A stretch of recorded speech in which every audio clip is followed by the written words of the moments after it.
markay ka diiday is adkaysay ayagina ay ku madax adeegeen inay gabadha bixiyaan 2 qori loo soo taagay waxa la qorigaana habaar waay kana duca waa kii aqaadida jidkiisa maray taleefankii codkii markuu duubay wiilkii gabadhu way soo gashay hadhoweyto markay soo gashay taleefankii uu jaray quraac diyaar waaye tiri wuu istaagay wuxuu isdhahay musqush aad soo adeeso soo qubayso soo diyaari intuu musqushu ku maqnaay taleefankii soo bixisay wixii uu ku hadlaayay wixii ku sheekaysanayeen oo dhan ay dhigaysatay wixii oo dhan markay dhigaysatay soo noqodkii musqushu uu ka soo baxay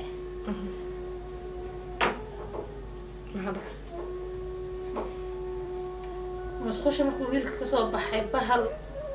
bir ahoo ilaahay keliya uu ka sheekeyn karo halii iska qabo nabarkii gaaro u dhintay wiilkaas. Waalaikum warahmatullahi wabarakatuh dhamaan asxaabta nagu xiran waa sheekadii la magac baxday jacayl xaasid ma waayo qaybteedii labaad soo dhawaada kada jacayl xaasid ma waayo qaybtii hore qaybteedii labaad aan duubayno qaybtii hore way ka xasaasisan tahay way ka xanuun badan tahay way ka murugo badan tahay aniga qisadaas markii la wadaagayay la iga sheekeynayay in badan ooyay waayo xanuunka ay leedahay aad ii danqinay jacaylna xaasid ma waayo waa sax labada qof is jecel ilaahay un baa soo kala dhex galayso xaasidka Allah naga qabto sheekada qaybtii hore waxay noogu joogtay gabadha markii iskuulka ee wiilka ninkii ayada soo jeclaanayay oo lacag haystay oo jacaylka xaasidka ku ahaa uu iskuulka la soo galay oo dan macalinka uu la heshiinayo conversationka markii hore soo dhahay macaan qoftaana raba ii kici markay wada sameynayaan dan macalinka uu la soo heshiinayo uu leeyahay macalin qofta ii kici leh gabadhi sheekadii waxay u gudbisay wiilkii ayada is jeclaayeen iskuulku dhinac ka soo galay xariifkii hore wuxuu jaanis ku heli jiray inuu gabadhan markay iskuulka soo aadaysa jidka u galo markay ka soo baxdo kale inuu soo daba raaco fursad uu kula hadlo markaan fursad way dhuntay wiilka ayada is jeclaayeen hooyadeedna ay aaminsaneed inuu walaalkeed yahay oo walaalkeedu kale ay uga dhigtay maxay ahayd iskuulka la soo galay wiilkaas iskuulka u kaxeeyay israacaan way iskala soo noqdaan dan wiilka iskuulka ay u raacayay ee iskala soo noqonayeen maamada gabadha dhashayna wiilkaas waxayba ka soo qaaday wiilkeedii ayada ee dhashay oo kaleeto oo iskuulka macadka oo kale xitaa gabadha isla dhigtaan subax asaa kaxee isaga soo celiyo waa meesha warqadaha la isku qoraayay xariifkii markuu jaanis waayay wuxuu isku dayay inuu gabadha dadkeedii raadsado ehel practice la qaadanay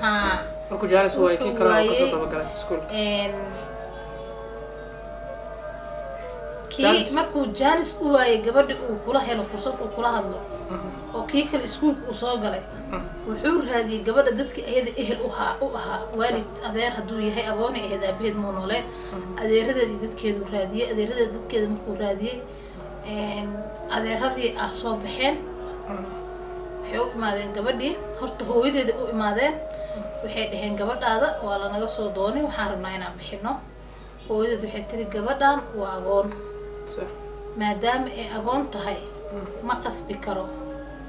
ayada u taga afkiina kula hadla afkiina markaa kula hadashiin hadday idin ogolaato aniga kama hor istaagayo gabadhi markii odayaashii gabadhii u imaadeen markay u imaadeen waxay dhaheen ninaa naga soo kaa doonay oo ku siinaynaa way ka diiday markay ka diiday is adkaysay ayagina ay ku madax adeegeen inay gabadha bixiyaan 2 qori loo soo taagay waxa la qorigaana habaar waay kana duca waa kii aqaadida jidkiisa maray gabadha qoriga habaarkay qaadatay kadib عصر اهد صلاة المغرب مركي لتكنا قبل كومي كجرت صح gabadhi waa la orday isbitaal lagu raadiyay meel balgay 3 bilood ay sariir saarneed صح waqsiad xanuun badan 3 bilood ay sariir saarneed 3 bilood markay sariir saarneed kadib waxaa lahayd intaas adeerada iyo maxay ahayd awoow iyo adeer waxay u ahaadaanbo way la socdaan xaaladda gabadha isbitaalka la geeyo ugu tagayeen laakiin markii dambe go-aan waxaa la isla qaatay intii qof ay ka koobnaayeen maalinkii qorigii ay ka qaadanaysay intaas inay maxay ahayd gabadhaas quraan saaraan oo oo la iskugu wada yeero intii qofaa la iskugu yeeray waxaa la gabadha xaaladeeda waa tanaa waan ku rafaadnay dhinaca biyo kaga jiraan waa laga miiraa waa la duleelinaha la dhahay biyihii dhaqaatiir kale markii loo geeyo kuma jiraana la dhahay bal horta haddii xitaa qaliin lagu sameynaayo qur-aankiina ha ka hormaro gabadha qur-aan saara 7 beri 7 cirgidood subaxii iyo maqribkii waxay dhaheen okay waayo waa qur-aan saaraynaa ninkii gabadha rabayna waa in la keenaa asna uu gabadha nala qur-aan saaraa kii soo doonay haa weli ma quusan odagaan hunguriga intaas ka horeeya sax marka farsamo waxay wataan ninkii inay dhahaan gabadha nala qur-aan saar xaaladana aan kaga faa'iidaysano gabadhii si lagu siiyo lagu heliyo oo wali rajulay weli asaga maba quusanin be sax odayaashii waxay bay la wadaanoo ninkan xoogaha jeeb weyn u ahaaye jeebkaasay rabaan inay furtaan waxaa la yidhi niyahow gabadhii saas waayaa la yidhi qur-aan saarana lana dhahay oo qur-aankii odan saarayna adigana dee kaga faa'iidaysa fursadaas 5 beri markii qur-aan la saaray galabkii 5aad oo galabtii ay 5 u ahayd qur-aanka subaxii la saaray galabkii uu gabadha hooyadeed u tagay kii nin ahaa wuxuu ku yidhi hooyo waxaan rabaa gabadhaada hadday dhimato inay aniga dhimato hadday noolaatan inay aniga noolaato gabadhaadana ay siisid waad jeclahay waxaan aaminsanahay inay caafimaadayso gabadhaada isii kii kale intuu jiraa markaas wuu joogaa kan kale gabadha maba ka kortagaba isbitaal haddii la geynayo haddii qur-aan la saarayo madaxa qofka haayo waa asaga maamada xooggeeda dhanba waa ninkaas waayo wiilasha gabadha la dhasha way yaryaraayeen maamada ninkaas wiilkaas oo gabadha markaas asaga jecel ayadana ay jeceshahay waxay kasoo qaadatay wiilkeedii ayada ay dhashay oo kaleeto uu ku taagan yahay gabadhan intay xanuunsan tahay haddii isbitaal la geynayo gabadha haddii la qaadayo asaa wax ka qaadayo haddii maxay aheedee wax walba oo gabadhaas loo fulinayo ninkii wax ka fulinayo waayo iskuulkiisi xitaa wuu ka haray ajaliyaa gabadhaas marka muxuu ugu sheegan waa maamad hadduu uga sii dhow yahay kan kale wuu ka xishoonaya wuxuu u sheegi doonaa gabar la dhalatay ayada oo ayada ka weyneed wuu u sheegi doonaa arrintii way faaftay gabadhi way ninkii wuxuu yidhi saas wiilkii uu maqlay gabadhina xoogaa marka odayaasha qur-aanka ku bilaabeen xoogaa way soo yara aday qof macnaha ogaal leh oo wax maqlayso oo maxay aheeday jawaab iyo celinina qof aada u daciifto 3 bilood sariir saaranay aheeday laakiin xaalad adag soo martay wax walba way dareemaysay way maqlaysay waa loo sheegi karay gabadhii waxay maqashay ninkii asaga ahaa in lagu dari rabo hooyadeedna ay ogolaatay in la siiyo hadday gabadheeda ku caafimaadayso odayaashiina weli ay ninka wadaan sheeko noocaas oo kale markay kugu dhacdo odan garab haysanin xanuun gooni leedo teeda kale intaas waxaa dheeraa wiilka dadkiisa wiilka gabadha ay israbeen ay isjecel yihiin xaafad abtigiis uu ku noolaasi waxbarasho u joogay hooyadiis iyo walaalihiis iyo aabihiis iyo way maqnaayeen dad jooga ma ahayn asaga wax la dhashay ma joogin abtigiis ilmo uu dhalay iyo islaanta abtigiis uu qabo la noolaa korsaaro dadku ahaa haa iskuulkii markuu ka haray waalidkiis waa lagu diray waxaa la dhahay ninkaas wuu sixran yahay reerkaas u sixran yahay gabadhaasoo xanuunsan oo iskuul ay ahaayeen iskuulka uga haray islaantaas hore iyo gadaal u wadato waxbarashadiisi dhamaan wuu dayacay waalidkiisaasi waa la isku diray asaga waxaa la leeyahay wuu sixran yahay sixir jeceel macnaha jaceelka sixirka weyn ma jiraba anisa aaminsanahay ma jiro wallahi ma jiri karaa jaceelka sixirka weyn marka xaalad aada u adag oo aada u xanuun badanay ahayd gabadhii waxaa loo sheegay in la bixinayo hooyadeedna ay ogolaatay odayaashiina ay maxay ninkii wadaan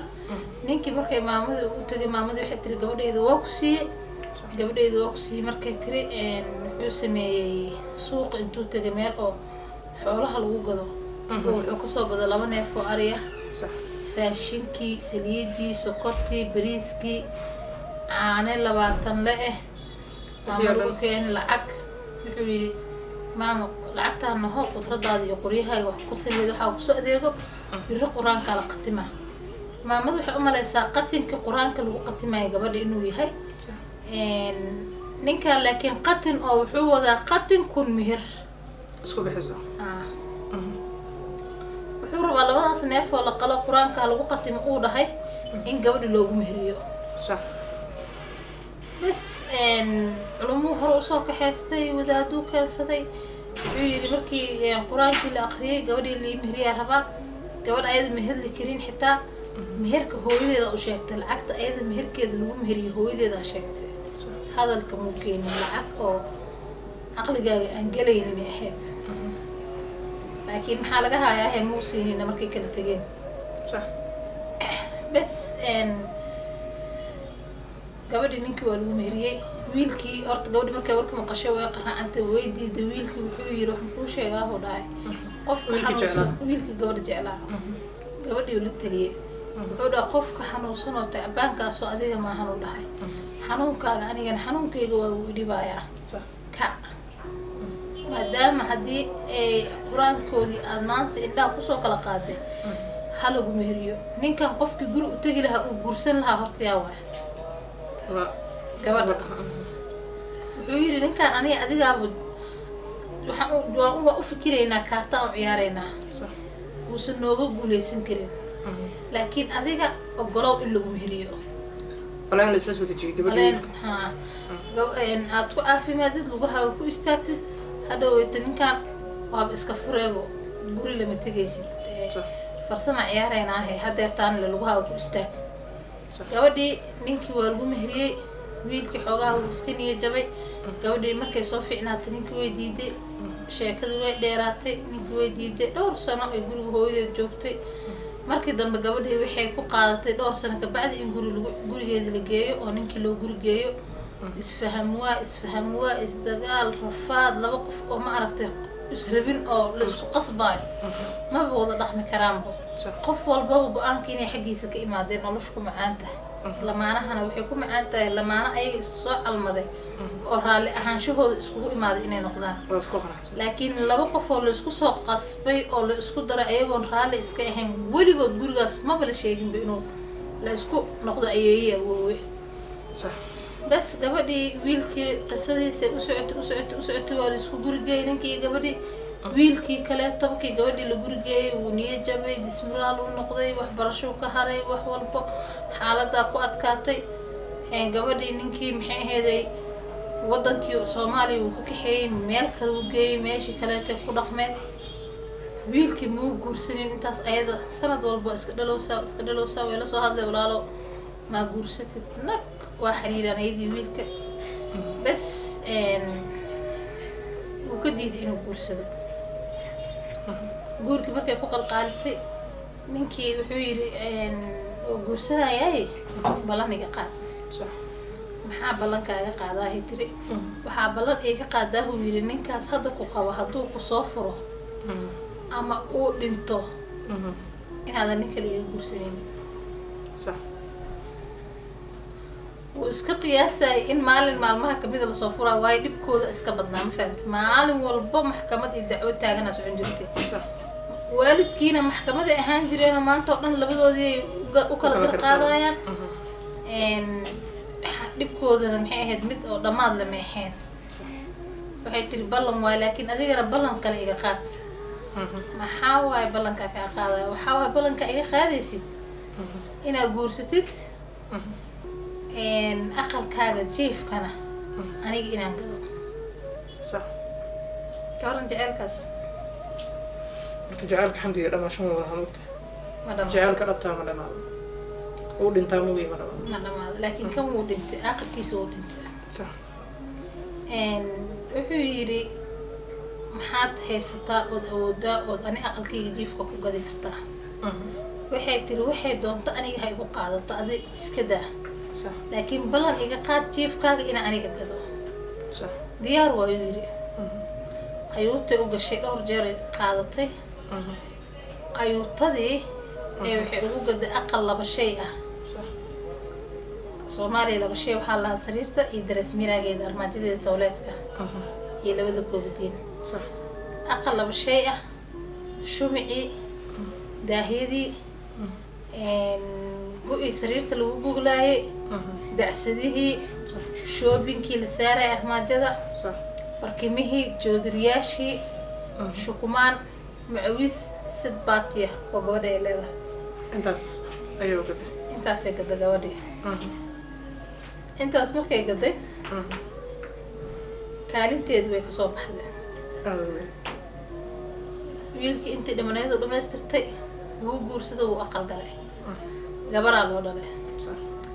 gabadhii markii loo dhalay gabadhii wuxuu ugu magac daray saaxiibtiis gabadhii uu jeclaay ugu magac daray soo jacaylkii magaciisa uu magac daray gabadhii uu jeclaa haddii ayada ka maqan tahay marka haddii ayada ka maqan tahay magaceedii gabadhiisii ugu wacanayaa صح gabaraa loo dhalay gabadhii ugu magac daray then haddana maxay aheeday gabadhii markuu gabadha ugu magac daray haddana uur kalaa loo qaaday ayadoo uurkii kale gabadhi ay leedahay aa gabadhii hore uu jeclaa lasoo furay صح maxaa la dhihi karaa jaceylku waa guulaysta ma la dhihi karaa wallaahi waana la dhihi karaa welina lama dhihi karo because of sheekada weli ma dhabo yaa dhamaadkan ka ogaaneynaa inuu guulaystay in kara marka gabadhii lasoo furay ay soo wacday markaasay tiri waa la isoo furay uu aamini waayo marka farxadda kadis ku noqotay haa sabraysi uga dhigtay bes wuu baxay hooyadeeda u tegay maamada wuu xiriirin jiray mar walba u tegi jiray maxayd waxyaabaha oo u baahanta u geyn jiray maamada u tegay cabaar markay ag fadhisay uu ag fadhiyay ay sheekaysteen wuxuu yidhi bal ka waran reerkii halkaana xaaladoodii markaasay tiri gabadhii ninkii wuu furay oo ninkii sidaa buu noqday oo ninkii kan buu noqday oo ninkii maamadana sheekada markii dambe oo gabadha la bixiyey oo ninka lagu daray kadib waxay ogaatay gabadhan wiilkan xiriir inay lahaayeen ay wada socdeen ay dib ka ogaatay صح xilli aan loo baahnay xilli aan loo baahnayn oo gabadhii ninka la siiyey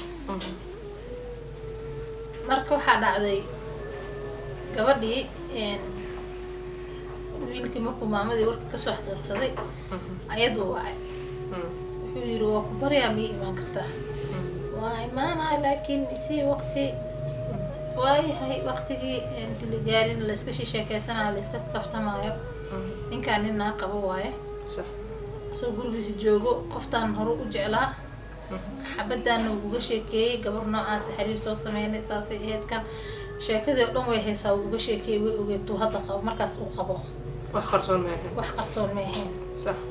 gabadhaas marka uu qabo waxay aragtay mar walbo asagoo maxay ahaydee naagta qof la hadlaayo interest gareynayo inuu xataa xilliga ayada ay la joogto kale qolka ay la joogto message inuu ku sheekeeyo kale shakiyaa gale صح shakigii markuu galay waxay sameysay maalinkii dambe codkiisana dhowr jeeray dhegeysatay haddana taleefonkiisii qaaday waxay ku aragtay messageyo bes taleefonkeedii inta qaaday ee flight saartay codka ka xirtay ay waxay u geysatay recording waxay u dhigatay sariirta hoosteeda صح bay soo kacday quraac karisi aade asagoo warhaynin uu taleefon qabsaday meeshii daldalan u galay صح taleefonkii hoostiisa yaalaa recordingkii aduubnay taleefonka hoos yaalo wuxuu duubaya taleefonaa hoos yaal asima ogo codkiisuu duubaya taleefonka صح taleefonkii codkii markuu duubay wiilkii gabadhi way soo gashay hadhoweyto markay soo gashay taleefonkii uu jaray quraac diyaar waaye tiri wuu istaagay wuxuu isdhaha musqush aad soo cadayso soo qubayso isa soo diyaari intuu musqusha ku maqnaay taleefonkii soo bixisay wixii uu ku hadlaayay wixii ku sheekeysanayeen oo dhan ay dhegeysatay wixii oo dhan markay dhegeysatay soo noqodkii musqusha uu kasoo baxay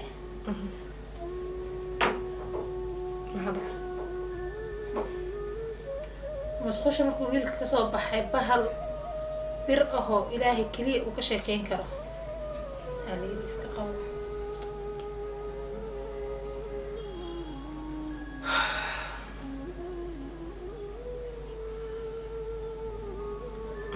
nabar aada weynaa gaaray صح ilaahay ha u naxariisto insha allah uu dhintay نبرك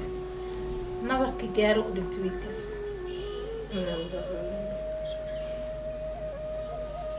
ya